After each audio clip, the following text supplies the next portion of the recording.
Hi everyone, welcome to my channel. आज हम करेंगे चैप्टर नंबर 4 का क्वेश्चन नंबर 35, जो कि हमारा किस टॉपिक पे बेस्ड है। When new partner does not bring goodwill और प्रीमियम इन कैश। जब हमारा न्यू पार्टनर जो है वो गुडविल कैश में लेकर नहीं आ रहा है, तब हम कैसे एंट्रीज करेंगे। ठीक है, ऐसा क्वेश्चन हमारा पहले भी आया हुआ है, तो फिर हमने उसमें पहली वीडियोस में समझाया हुआ है।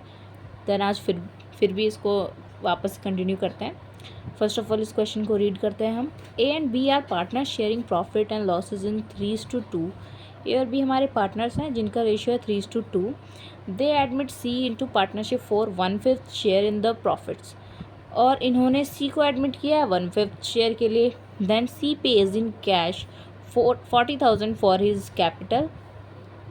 ठीक है, 40,000 इन्होंने कैपिटल के लिए कैश में पे कर दिया है। ठीक है, goodwill of the firm is valued at 25,000 but C is unable to bring his share of goodwill in cash. ठीक है, फर्म की गुडविल इन्होंने बता रखी है यहाँ पे कि फर्म की गुडविल कितनी है, इतनी है। तो फिर हम सी का शेयर निकालेंगे 1/5 करके, मीन्स 5,000 सी का शेयर होगा गुडविल का। ठीक है, तो जो कि किसी कारण की वजह से सी फर्म में कैश में नहीं लेके आ पाया। ठीक है, तो इस केस में हम क्या करते हैं, सी का जो कैपिटल अकाउंट है उसकी बजाय उसका करंट अकाउंट डेबिट कर देते हैं बस। ठीक है, देखिए हम इसकी जर्नल एंट्री करते हैं। देखिए यहाँ पे ए और बी है हमारे पार्टनर्स जिनका रेशियो है 3:2। सी नया पार्टनर जो कि 1/5 शेयर के लिए आ रहा है। ठीक है, उसके बाद देखिए यहाँ पे फर्म्स गुडविल दे रखी है इन्होंने। फर्म्स गुडविल कितनी है, 25,000। ठीक है, जिसमें से हमें सी का शेयर निकालना है। सी का कितना शेयर है, 1/5। ठीक है, तो 25,000 इंटू 1/5, ये हमारा आ गया 5,000। सी का गुडविल ऑफ शेयर है, ये शेयर ऑफ गुडविल। ठीक है, देन अब यहाँ पे देखिए जब हम ये गुडविल का अमाउंट जो है पार्टनर्स के बीच में डिस्ट्रीब्यूट करेंगे तो उसके लिए हमें कौन सा रेशियो चाहिए होता है, सेक्रीफाइजिंग रेशियो।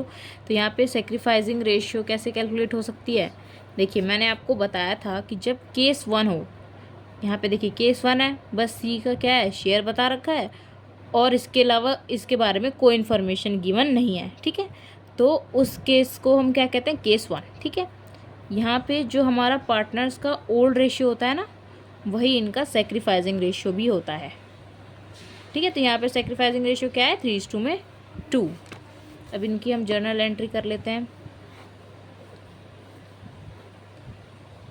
यहाँ पे हमने इनकी जर्नल एंट्री कर ली है। यहाँ पे पहले इन्होंने बताया है कि जो सी है कैपिटल के तौर पे 40,000 लेके आ रहा है कैश में, तो फिर हम यहाँ पे एंट्री कर देंगे bank account debit to C's capital account 40,000 और 40,000। अब जो ये गुडविल का अमाउंट है उसे कैश में लेके नहीं आ रहा है, तो इसके लिए यहाँ पे कोई एंट्री नहीं होगी, बट इसकी बजाय ये जो अमाउंट है वो पार्टनर्स के बीच में तो बंटना है। तो इसे हम क्या कर देते हैं, C's current account debit to A's capital account to B's capital account. ठीक है, 5,000 को हमने 3:2 में डिस्ट्रीब्यूट कर दिया, 3,000 और 2,000। ठीक है, दैट्स इट। इस क्वेश्चन में यही था। नेक्स्ट क्वेश्चन देखते हैं। A, B and C were partners in a firm sharing profits and losses in the ratio of 3:2:1। A, B, C हमारे पार्टनर्स है जिनका रेशियो है 3:2:1 और इन्होंने D को एडमिट किया है as a new partner 1/4 share के लिए, जो कि एक्वायर कर रहा है from A and B in the ratio of 2:1। यहाँ पे देखिए इन्होंने रेशियो बता रखी है हमें कि जो डी पार्टनर है वो कैसे एक्वायर करना चाहता है एग्जिस्टिंग पार्टनर से। तो यहाँ पे डी ने बता दिया, बस वो ए और बी से एक्वायर करना चाहता है कितना, 2:1। ठीक है, तो बस इस क्वेश्चन में सेक्रीफाइसिंग रेशियो क्या होगा, हमारा यही सेक्रीफाइसिंग रेशियो होगा। कौन कौन सेक्रीफाइस कर रहा है, बस ए और बी। तो प्रीमियम ऑफ गुडविल यहाँ पे तो खैर ये कैश में लेके नहीं आ रहा है, तो जो इसका करंट अकाउंट का अमाउंट होगा वो किस में डिस्ट्रीब्यूट होगा, ए और बी में हो जाएगा। ठीक है, देन इसे भी हम सॉल्व करते हैं, इजी है ये भी। क्वेश्चन 36, ए बी एंड सी हमारे पार्टनर्स हैं, 3:2:1 इनका रेशियो है। डी नया पार्टनर है जो कि आ रहा है 1/4 शेयर के लिए। ठीक है, इसने कहा है ये ए एंड बी से एक्वायर करना चाहता है 2:1 में, तो यहाँ पे सेक्रीफाइसिंग रेशियो कितना हो गया, 2:1। ओके, देन अब इसका हम जर्नल एंट्री करते हैं। यहाँ पे भी देखिए फर्म की गुडविल बता रखा है। फर्म की गुडविल कितनी है 6 लाख, मीन्स हमें डी का 1/4 शेयर निकालना पड़ेगा। तो यहाँ पे देखिए गुडविल ऑफ फर्म कितना है 6 लाख इंटू 1/4, तो हमारा डी का शेयर कितना आ गया 1,50,000। ठीक है, अब यहाँ पे देखिए सिर्फ यहाँ पे बोल रखा है गुडविल के बारे में। ठीक है, कैपिटल के बारे में कुछ नहीं बता रखा। तो यहाँ पे इसका डायरेक्ट जो आंसर हो जाएगा वो क्या होगा, D is current account debit to, मैंने आपको बताया था कि जो ए और बी हैं बस यही सेक्रीफाइस कर रहे हैं, तो जो गुडविल का अमाउंट होगा वो भी किन्हें मिलेगा, ए और बी को मिलेगा।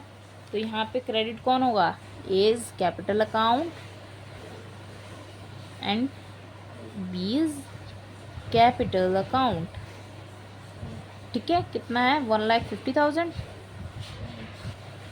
गुडविल का अमाउंट जो है 1,50,000 वो ए और बी के बीच में डिस्ट्रीब्यूट हो गया है 1,50,000 मीन्स 2:1 रेशियो में।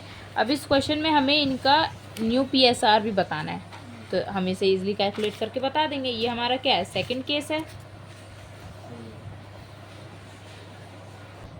यहाँ पे देखिए ABC हमारे पार्टनर है जिनका रेशियो है 3:2:1। ये है हमारा केस 2। कैसे पता चला था हमें कि डी के बारे में तो बता रखा है 1/4 शेयर के लिए आ रहा है और ये एक्वायर कर रहा है रेशियो में 2:1। ठीक है, तो जब रेशियो की बात आ जाती है तो वो क्या होता है, केस 2 होता है हमारा। ठीक है, और इसे हम कैसे डील करते हैं कि डी जो है एक्वायर कर रहा है फ्रॉम ए से कितना एक्वायर कर रहा है 2/3, जो कि अपने ये इसको शेयर कितना है इसका डी का 1/4। इसे हम इंटू कर देंगे, कितना आएगा 2/12 एंड डी एक्वायर कर रहा है बी से 1/3। ठीक है, 1/4 हिस्से में से 1/3 हिस्सा किसने दिया है, डी ने दिया है। तो टोटल कितना हुआ इसका 1/12। अब देखिए एज न्यू शेयर निकालना है हमें, तो क्या कर देंगे हम 3/6 माइनस 2/12। अब ये जो हिस्सा है इसके इस पहले हिस्से में से माइनस कर देंगे तो वो उसका बचा हुआ हिस्सा आ जाएगा, मीन्स उसका न्यू रेशियो। ठीक है, तो कितना है 4/12, बी का है 3/12, सी ने तो कुछ दिया नहीं था तो इसका क्या था 1/6 और डी का भी 1/4। लेकिन इनका डिनोमिनेटर क्या है 12 और 12, इनको भी 12 बनाना है हमें। तो यहाँ पे 12 बनाने के लिए इसे 6 को 2 से मल्टीप्लाई कर देंगे, यहाँ 4 को 3 से। ठीक है, ऊपर नीचे दोनों। तो इनका न्यू PSR क्या आ गया 4:3:2:3। ठीक है, आई होप आपको ये दोनों क्वेश्चन अच्छे से समझ में आया होगा। आपको मेरी वीडियो अच्छी लगी तो मेरे चैनल को सब्सक्राइब कीजिए एंड अपने फ्रेंड के साथ शेयर कीजिए एंड मेरे वीडियो को लाइक करना ना भूलें। Thank you and have a nice day.